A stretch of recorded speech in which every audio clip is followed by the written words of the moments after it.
जय हिंद दोस्तों। क्या आप भी इस दुविधा में हैं कि आप तैयारी करना चाहते हैं लेकिन वो नियमितता नहीं बन पा रही और डिसिप्लिन क्रिएट नहीं हो पा रहा?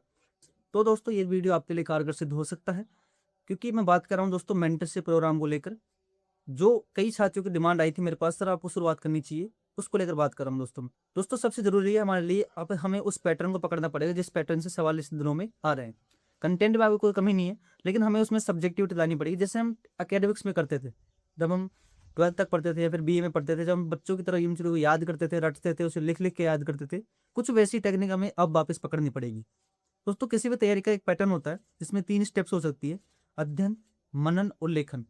शुरुआत में दोस्तों हम किसी चीज़ को, टॉपिक को पढ़ेंगे, उसके बाद दोस्तों उसका मनन करेंगे। मनन मतलब मन में उस आंख बंद करके जो पन्ना अपन ने पढ़ा, जो पेज अपन ने पढ़ा है, कौन सी लाइन में क्या लिखा हुआ था, उसको सोचने की कोशिश करेंगे, उसको विजुअलाइजेशन करने की कोशिश करेंगे।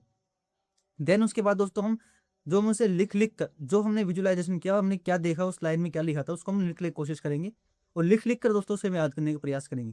ये एक बेस्ट टेक्निक होती है जब हम सब्जेक्टिविटी तैयारी करते हैं। जब हम आरएस की तैयारी करते हैं, यूपीएससी की तैयारी करते हैं, तो हमें लिखना पड़ता है, क्योंकि मेंस में दोस्तों आपको लिखने का काम होता है। तो इसलिए जरूरी होता है कि हम सब्जेक्टिवली तैयारी करें। तो उसका बेस्ट तरीका दोस्तों यही होता है कि अध्ययन, फिर मनन उसका, फिर उसको लिख लिख के याद करने की कोशिश। वैसे ही कुछ हम दोस्तों इस पैटर्न को इस रीट मेंस में अपनाने की कोशिश करेंगे, तभी हमारे सवाल बेहतर ढंग से हल हो सकते हैं दोस्तों। ये तैयारी दोस्तों आपको कई एग्जाम में फायदेमंद हो सकती है। राजस्थान जी के दोस्तों 60% रोल अदा करता है रीट मेंस के अंतर्गत। और हमारे लिए ये पढ़ना इसलिए भी जरूरी हो जाता है कि और जो एग्जाम्स होती है उसमें भी काफी रोल प्ले करता है दोस्तों। हमारी पहली जिम्मेदारी ये है कि सबसे पहले हम इसी को तोड़ के पटके, इसको पहले हल करके पटके। तो जो हमारी जो स्ट्रेटेजी रहेगी दोस्तों, उसमें भी मैं ये शामिल कर रहा हूँ कि हम शुरुआत करेंगे दोस्तों राजस्थान जीके से लेकर, जिसमें मैं शुरुआत कर रहा हूँ ज्योग्राफी और कल्चर से। हम इतने बड़े से सिलेबस को हम बहुत छोटे छोटे टुकड़ों में बांटेंगे और छोटे छोटे टुकड़ों को हल करते चलेंगे, तो हमारा बड़ा सा सिलेबस दोस्तों में बहुत छोटा लगने लग जाएगा। फिर हम बहुत ज्यादा दिन भर में नहीं पढ़ेंगे, 2-3 पन्ने से हम शुरुआत करेंगे, धीरे धीरे अपने आप को अपग्रेड करते चलेंगे। पूरे सिलेबस को हम मंथली, फिर वीकली और फिर पर डे के सिलेबस के रूप में बांटेंगे। पर डे में आपको इतना पढ़ना है, उस पढ़े हुए को दिन भर में आपको पढ़ेंगे। मैं आपको टारगेट दूंगा, दिन भर आपको उसको पढ़ेंगे, शाम को उसके ऊपर हम चर्चा करेंगे, उसके ऊपर प्रश्नोत्तरी करेंगे, जिससे कि वो हमारा टॉपिक बहुत अच्छे ढंग से कवर हो जाए। और दोस्तों अगर आप मेरे से जुड़ना चाहते हैं तो आपको भरोसा करना पड़ेगा, और कोई आपके पास ऑप्शन नहीं है।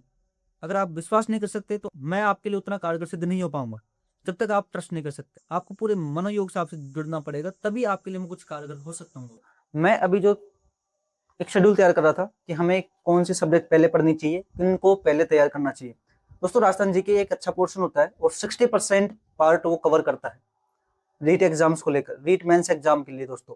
तो हम, मेरी जिम्मेदारी या फिर आपकी भी जिम्मेदारी ये बन जाती है कि पहले हम उसे तैयार करें, क्योंकि उसकी सहायता से आप अन्य एग्जाम को भी कवर कर सकते हैं दोस्तों। तो दोस्तों मैं सोच रहा हूँ कि हमें शुरुआत करनी चाहिए बहुत कम कंटेंट से। हम शुरुआत में बहुत ज्यादा हाइप लेके नहीं चल सकते।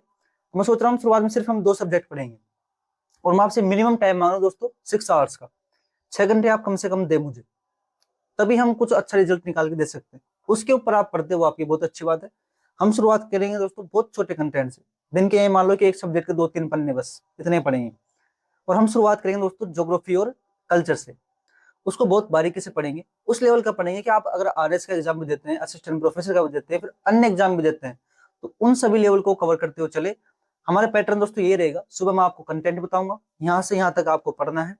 उसके अकॉर्डिंग एक स्ट्रेटेजी के साथ हम तैयारी करेंगे और डेली अपना एक चेक बॉक्स बनाएंगे कि हमने इतना कंटेंट आज कवर किया या फिर नहीं किया। और दोस्तों हमारी तैयारी दोस्तों की मिशन मोड पे रहेगी। डेली हमें चेकअप भी करना, खुद का मॉनिटरिंग भी करनी है, हमने कितना कवर किया कितना नहीं किया।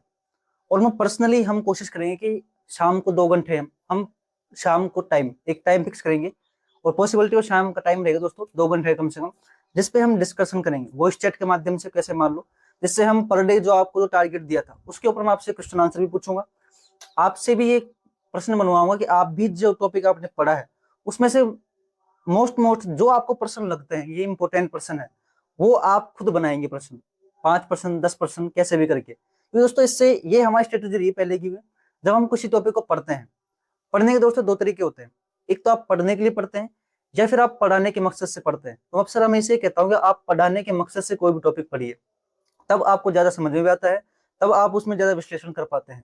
अब यूं सोचिए कि मुझे किसी बच्चों को ये टॉपिक पढ़ाना है और इसमें से मुझे प्रश्न तैयार करने हैं।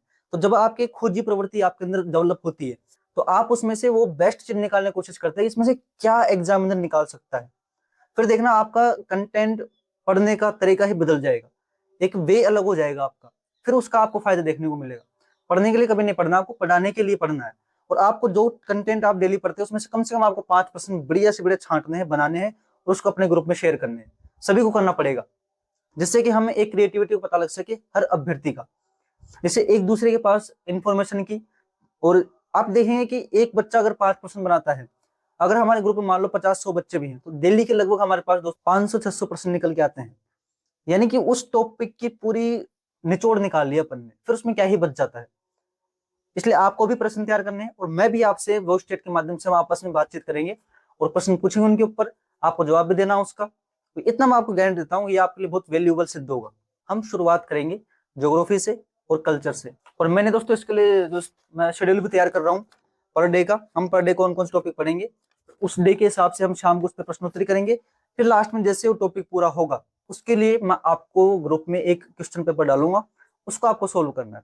और प्रश्न दोस्तों अभी के जो पैटर्न है उसके अकॉर्डिंग हम तैयार करेंगे, बिल्कुल लल्लू प्रश्न तैयार नहीं करेंगे। वो प्रश्न आपको पहले पीवाईक्यू में देखने को मिल जाएंगे आराम से।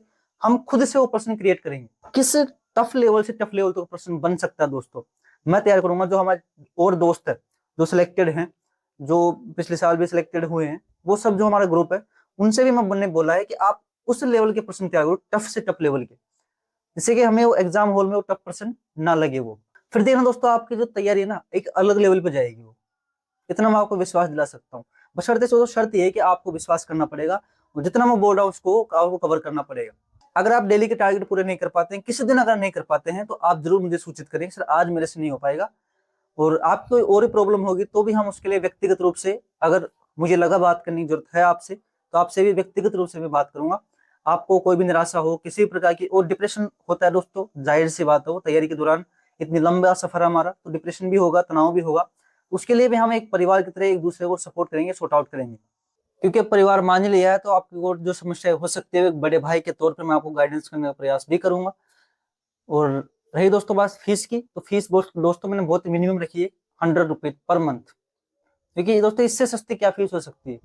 और मैं ये पैसे कमाने के लिए बिल्कुल नहीं चला रहा, क्योंकि इससे आपकी जो फीस से मेरे को कुछ इतना बहुत ज्यादा लाभ भी नहीं होगा।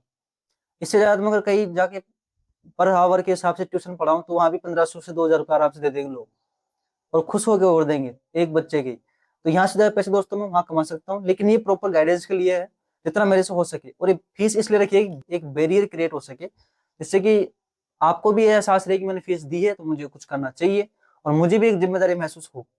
बाकी हम यूट्यूब पे फ्री गाइडेंस में करता ही हूँ, कोई उसमें दो राय नहीं है। आप नहीं भी जुड़ना चाहें तो भी कोई दिक्कत नहीं है, ऐसे हम यूट्यूब पे हम मिलते ही रहते हैं। मैं बीच बीच में जैसे मुझे टाइम मिलता है और आपको जब भी जरूरत होती है, मैं कोशिश करता हूँ वीडियो डालने की, तो डालते रहता हूँ दोस्तों में। एक ग्रुप से दोस्तों बस इतना हो जाता है कि हम प्रॉपर तैयारी कर लेते हैं। किसी ने हमें टारगेट दिया, हमारे पर मॉनिटरिंग की, हमसे सवाल पूछे, तो हम एक जिम्मेदारी में बन जाते हैं, तो उसके अकॉर्डिंग तैयारी कर पाते हैं। अगर आप सेल्फ स्टडी करते हैं तो आप इस ग्रुप में जुड़ सकते हैं। अगर आप कोचिंग करें तो पहले आप कोचिंग पूरी कर लीजिए, क्योंकि कोचिंग पूरी करना दोस्तों पहले बहुत जरूरी है। और वहां जो शेड्यूल चल रहा है उसके अकॉर्डिंग आप तैयारी कीजिए, उसके बाद ग्रुप में जुड़ना। बाकी आप सेल्फ कर रहे हैं तो आप जुड़ सकते हैं, कोई दिक्कत नहीं है। और रही बात दोस्तों बुक की, मैं आपसे यही कहना चाहता हूँ कि अगर आपके पास कोई और बुक है तो हो सकती है, आपके नोट्स भी हो सकते हैं, लेकिन आप मेरी माने तो मैं प्रचार नहीं कर रहा बिल्कुल भी, लेकिन कंटेंट अच्छा है इसलिए मैं आपसे बोल रहा हूँ। जो सेरेमिक की बुक्स आती है, आप 2 बुक्स ले आए अभी, एक ज्योग्राफी की और एक आर्ट एंड कल्चर की, मेरे पास भी पड़ी है। हालांकि बहुत सी किताब है, लेकिन एक किताब मेरे पास दोस्तों ये पड़ी है, आप देख सकते हैं इसको। इसमें खास बात दोस्तों ये कि आपको कंटेंट कंप्लीट है, बहुत अच्छा कंटेंट है, आरबीएससी से पुटअप किया कंटेंट है, और खुद जो बहुत मेहनत की इन्होंने सर ने, वो कंटेंट है। और साथ में से दोस्तों पीवाईक्यू मिल रहे हैं आपको, आपको दिशा लाने की भी जरूरत नहीं है इसके साथ साथ। इसलिए दोस्तों बहुत वैल्यूबल लगी मेरे को ये। और साथ में दोस्तों आप आरबीएससी की बुक 9वीं 10वीं की आपके पास होनी चाहिए। नहीं है तो मैं कोशिश करूंगा कि टेलीग्राम पे उसका मैं आपको पीडीएफ डाल दूं, और आपकी नहीं भी है तो कोई दिक्कत नहीं, उसके शॉर्ट नोट्स बना के मैं खुद से आपके पास डाल दूंगा, जिससे कि हम अच्छी तैयारी कर सके। हमारे पास आपके पास कोई और बुक है तो कोई दिक्कत नहीं है, वो आप उससे भी पढ़ सकते हैं। इसलिए मैंने इसको प्रेफर किया है। अगर आप पहली बार कर रहे हो तैयारी तो आप ये ला सकते हैं, इससे मेरा कोई कमीशन नहीं है, लेकिन मुझे अच्छी लगी है, मैं खुद भी पढ़ता हूँ इसको, पढ़ा है मैंने, बहुत अच्छी कंटेंट लगा मेरे को उसमें, और पीवाईक्यू भी है इसके अंदर प्रैक्टिस के लिए। ठीक है दोस्तों, आप इसे कवर कर सकते हैं, आप इसे ला सकते हैं। हम जो 1 जून से शुरुआत करेंगे उसमें हम शुरुआत करेंगे दोस्तों इसी से, ज्योग्राफी से और कल्चर से, फिर हम अगले स्टेप पे आगे बढ़ेंगे। ठीक साथियों, जय हिंद जय भारत।